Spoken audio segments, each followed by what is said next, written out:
L'extase du selfie et autres gestes qui nous disent, de Philippe Delerme. Prurite de l'autosatisfaction.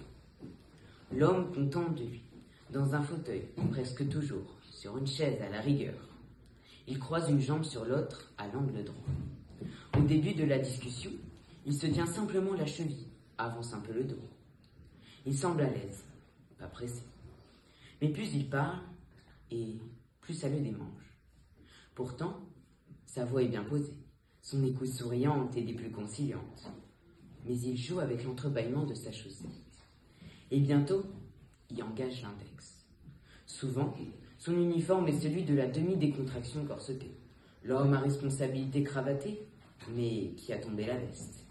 Sa jambe de pantalon légèrement remontée découvre une zone blanche et lisse. Il serait injuste de parler d'exhibitionnisme, à peine d'un léger relâchement. Quand il écoute, son doigt ne bouge pas, mais quand il parle, c'est plus fort que lui.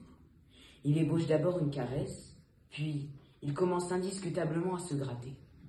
On ne sait pas s'il veut se libérer du carcan de son costume, mais une chose est sûre, il aime sa chaussette.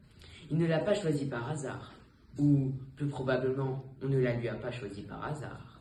Y a-t-il volupté? A priori, on dirait bien que oui.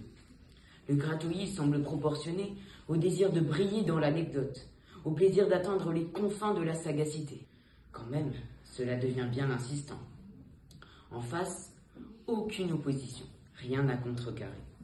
Insidieusement, pourtant, l'autosatisfaction devient auto-irritation, comme s'il s'agissait de se laisser aller à encourager un étrange eczéma.